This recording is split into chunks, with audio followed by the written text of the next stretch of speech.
दोस्तों, जब भी हमारे दिमाग में मुग़ल बादशाहों का ख़्याल आता है तो ज़्यादातर दिमाग में एक पिक्चर क्रिएट हो जाती है और उस पिक्चर में ऊंचे और बड़े बड़े महलों की ज़बरदस्त शान और शौकत, शाही ताज, बड़ी बड़ी इमारतें, भयंकर लड़ाइयाँ, आग उगलती तोपें, तलवारबाजियाँ वगैरह इन सब की परछाई बन जाती है। ये सब उनकी ज़िंदगी का एक वो पहलू था जो सबके लिए खुला था।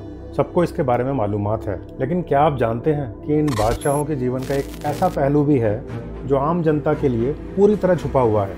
उनकी ज़िंदगी का वो पहलू उनके हरम की दुनिया के अनभिज्ञ तिलिस्म से जुड़ा हुआ है। हरम दरअसल उस जगह को कहते हैं जहाँ बादशाह की बीवियाँ, सैकड़ों हज़ारें औरतें, दासियाँ, नपुंसक वगैरह ये सब रहते थे। हालांकि उसको एक जगह पर बोल देना थोड़ी बेईमानी होगी, क्योंकि ये इतने बड़े होते थे कि उस समय का 4-5 हज़ार की आबादी वाला एक पूरा शहर उसमें समा सकता था।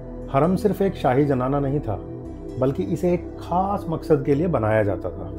इसका काम सल्तनत की सुरक्षा, शाही इच्छाओं की पूर्ति और साम्राज्य के राजनीतिक गठबंधनों को सुरक्षित करना भी था। जहां बाहर से महल सुनहरी रोशनी से चकाचौंध रहते थे, वहीं अंदर से हरम इत्र की खुशबू और नाच गाने से भरा दिखता था। हरम के अंदर औरतें अलग अलग किस्मत और अलग अलग दर्जा लेकर रहा करती थीं। और जब हम औरतों का जिक्र करते हैं तो इससे हमारा मतलब बादशाह की तमाम बीवियाँ, कॉन्क्यूबाइंस जिन्हें रखेल भी कहते हैं, और दासियों से है। इन सब की ज़िंदगी अक्सर डोली से अर्थी तक उसी हरम की चारदीवारी में बंधी रहती थी। रात की महफिलें, शराब के जाम, इतर, औरतों के बीच छुपी आपसी होड़ और फिर उनका अकेलापन, ये सब हरम की हकीकत थी, जहाँ मोहब्बत से ज़्यादा सियासत और दिखावे के खेल ज़्यादा चला करते थे। नमस्कार दोस्तों, मैं हूँ गौरव अत्री और स्वागत करता हूँ आपका इस चैनल पर। तो दोस्तों, वैसे तो हर एक मुग़ल बादशाह का अपना एक हरम होता था, जिसमें उनकी बीवियों के अलावा अनेकों औरतें रहती थीं। लेकिन आज के इस वीडियो में खासकर हम उन 2 बादशाहों का जिक्र करेंगे जिनके हरम में सबसे ज़्यादा औरतें हुआ करती थीं। जी हाँ दोस्तों, आज हम बात करेंगे बादशाह अकबर और बादशाह जहांगीर की, जो इस लिस्ट में सबसे ऊपर है। लेकिन इन दोनों में से भी कौन पहले नंबर पर आता है, यह जानने के लिए इस वीडियो को एंड तक जरूर देखिए। लेकिन दोस्तों, शुरू करने से पहले और आगे बढ़ने से पहले एक ये जान लेते हैं कि बादशाह केवल औरतों के लिए नहीं जाने जाते थे। अकबर और जहांगीर ने अपने शासन, प्रशासन, आर्ट और आर्किटेक्चर के जरिए भारत में ही नहीं पूरी दुनिया में अपनी एक छाप छोड़ी थी। उनके दरबार में फारसी शायरी, पेंटिंग्स और महलों की भव्यता देखने लायक थी। लेकिन इन सब शाही अचीवमेंट्स के पीछे एक दुनिया और थी, हरम की दुनिया। दोस्तों, आगे बढ़ने से पहले एक बार यह समझ लेते हैं कि हरम असल में कहते किसको है, हरम का मतलब क्या होता है और इन्हें क्यों बनाया गया था। तो दोस्तों, यह कह सकते हैं कि हरम यानी शाही जनाना, वो जगह जो लेडीज़ के रहने के लिए होती थी, लेकिन बाहर के लोगों और ख़ासकर मर्दों के लिए वो पूरी तरह से वर्जित थी। और यह सिर्फ औरतों के रहने भर की जगह नहीं थी दोस्तों, बल्कि इसका कुछ खास उद्देश्य भी था। मसलन बादशाह की सुरक्षा और निजी जीवन की सीक्रेसी को बनाए रखना। दूसरा, वहाँ रहने वाली सारी औरतों को एक तरह की सिक्योरिटी देना, जिससे कि वो आराम से बिना किसी डर के रह सकें। तीसरा, राजनीतिक गठबंधनों को मजबूत करना। पुराने दौर में राजा महाराजा, बादशाह अपने बच्चों की शादियां एक दूसरे से करा दिया करते थे। उसको एक राजनीतिक गठबंधन के तौर पर देखा जाता था। इसके साथ साथ शाही ख्वाहिशों और सामाजिक आदर्शों का पालन करना भी हरम का ही एक उद्देश्य था। तो ये कह सकते हैं कि हरम एक ऑर्गेनाइजेशन की तरह काम करता था, जिसमें अधिकारी, रसोई, दासियाँ, नपुंसक और नियम कानून शामिल थे।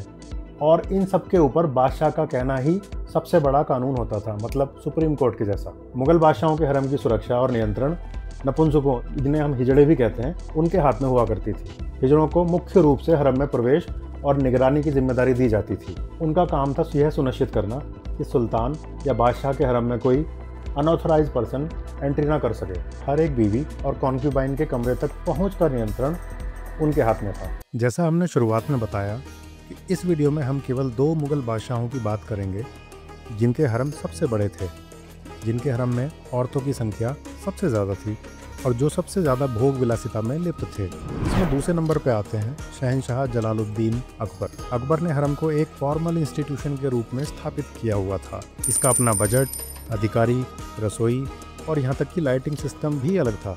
वैसे तो इस्लामिक शरीयत कानून केवल 4 शादियों की अनुमति देता था, लेकिन बाकी मुग़ल बादशाहों के साथ साथ अकबर ने भी इसे नज़रअंदाज किया और अपनी मर्जी से शादियाँ की। दोस्तों, अकबर बादशाह का इस्लाम से दूर जाना और एक नया धर्म दीन इलाही बनाकर पहले खुद पे लागू करना और फिर बाकी जनता को उसे अपनाने की कहानी किसी और वीडियो में कवर करेंगे।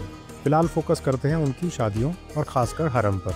तो दोस्तों, अकबर के हरम में औरतों के रहने की अवधि या ड्यूरेशन की बात करें तो एक चीज़ उस टाइम पे बहुत प्रचलित थी, जिसे कहते थे डोली से अर्थी तक। इसका मतलब यह था कि अगर कोई औरत हरम में आ गई है तो मरते दम तक उसे उसी हरम में रहना पड़ता था। बादशाह के मरने के बाद भी उसकी बीवियां दोबारा शादी नहीं कर सकती थी। उन्हें बाड़ों से घिरे हुए मकान, जिन्हें सुहागपुरा भी कहा जाता था, उनमें रखा जाता था और उन्हें अच्छी खासी एक पेंशन भी दी जाती थी। दोस्तों, अकबर ने आम लोगों के लिए बहुत सारे कानून बनाए, जिनमें बहुत सारे मैरिज रिफॉर्म्स भी शामिल हैं। उदाहरण के लिए बात करें तो उन्होंने बाल विवाह पर रोक लगा दी थी। शादी के लिए दूल्हा और दुल्हन दोनों की रजामंदी अनिवार्य थी। बिल्कुल नज़दीकी रिश्तेदारी में शादी ना करने की हिदायत दी गई थी और ज़्यादा बीवियां रखने पर भी मनाही थी। अब सोचने वाली बात यह है दोस्तों कि शहंशाह अकबर ने ये कानून केवल आम जनता के लिए बनाए और लागू किए या अपने ऊपर भी लागू किए, ये हम आपके ऊपर छोड़ते हैं। फिर आगे चलते हैं और मैरिज रिफॉर्म की बात करते हैं जो शहंशाह अकबर ने लागू किए। अकबर ने शादी ब्याह पर कंट्रोल रखने के लिए 2 खास अफसर नियुक्त किए थे, जिन्हें तुई बेगी या कह सकते हैं मास्टर्स ऑफ मैरिज कहा जाता था। इनका काम होता था कि शादी से पहले दूल्हा और दुल्हन दोनों के घर परिवार और उनके हालात की पूरी तरह से जांच पड़ताल करें। कभी कभी यह काम एक ऑफिसर भी करता था। आर नाथ ने अपनी किताब the private life of nobles of India में यह लिखा है कि अकबर ने शादी पर एक निश्चित टैक्स भी लगाया था, जिसे निकाह टैक्स या शादी खराज भी कहा जाता था। यह टैक्स समाज में हैसियत और दर्जे के हिसाब से अलग अलग होता था। ऊंचे अमीर, उमराव, मनसबदार, छोटे ऑफिसर और आम जनता सब पर अलग अलग स्लैब के मुताबिक टैक्स लगाए गए थे।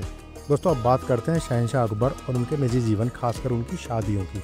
तो अकबर का हरम अपने समय का सबसे बड़ा और सबसे ऑर्गेनाइज था। शहंशाह अकबर के दरबारी और उनकी जीवनी आईने अकबरी लिखने वाले अबुल फजल के मुताबिक शहंशाह अकबर के हरम में 5000 से भी ज़्यादा औरतें रहा करती थीं।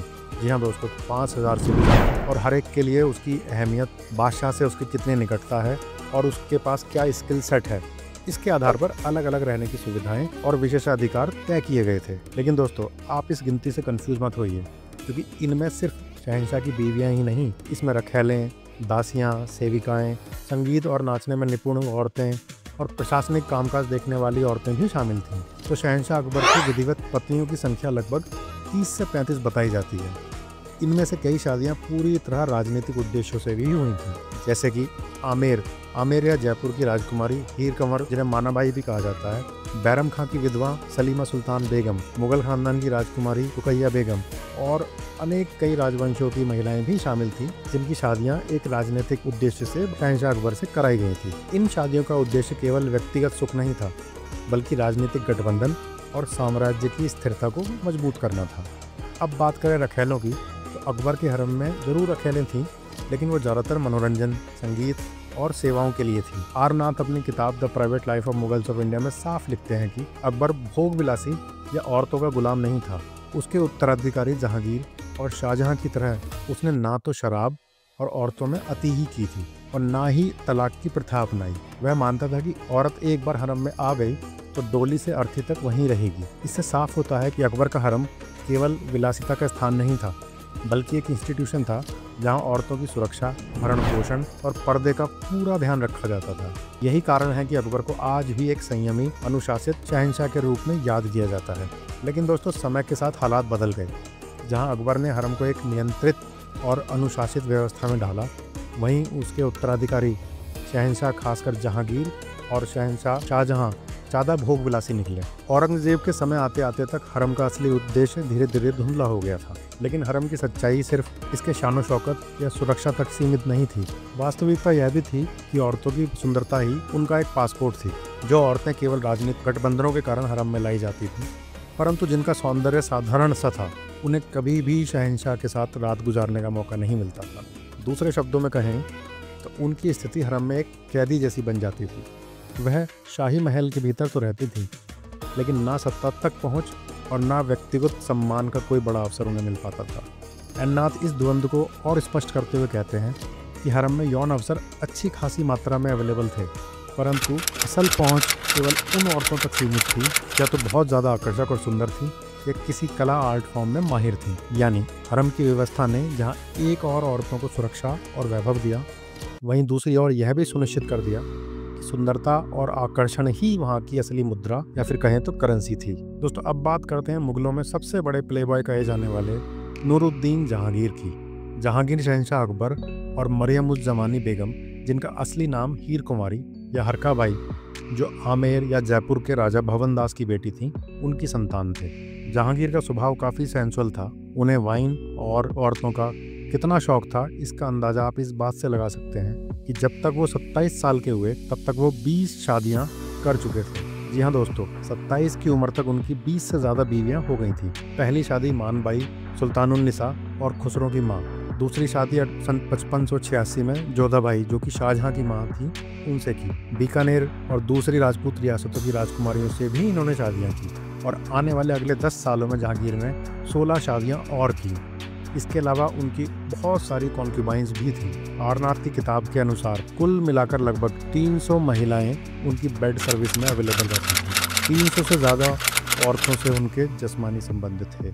यूरोपीय यात्री पेलसट ने लिखा है कि रात की महफिलें, शराब, नाच और परफ्यूम से हरम भरा रहता था। मुगल नोबल्स के लिए 3-4 बीवियां रखना आम बात थी। बड़ी बीवी को ही सबसे ज़्यादा इज्जत मिला करती थी। हर बीवी का अलग अपार्टमेंट और उसके साथ 10 से 100 तक दासियां रखने का रिवाज था। उन्हें हर महीने खर्चा मिलता। कपड़े और गहने दिलाने की जिम्मेदारी शौहर की होती थी। खाना सेम किचन से आता था, लेकिन हर बीवी खाना अपने किचन में ही खाती थी। रात को जहांगीर जिस महल में जाता, वहाँ गर्मजोशी से उसका स्वागत होता। गर्मी में दासियां कपड़े उतारकर चंदन और गुलाब जल से उसका शरीर मलती। कुछ गाने गाती, कुछ नाचती और औरतें उसके पास बैठती। परफ्यूम्स और टॉनिक्स, जिनमें कि अंबर, मोती या अफीम भी शामिल होते थे, उनका इस्तेमाल किया जाता और कभी कभी हल्का नशा भी महसूस होता। तो दोस्तों ऐसा था शहंशाह जहांगीर का हरम। तो मुगल बादशाह सिर्फ शासन, युद्ध या वास्तुकला के लिए नहीं जाने जाते थे। उनके जीवन का एक हिस्सा यह था कि महफूज, व्यवस्थित और एक रहस्यमय हरम, जहाँ शाही ठाट बाट के बीच महिलाओं की जिंदगी अक्सर 4 दीवारी में बंद रहती।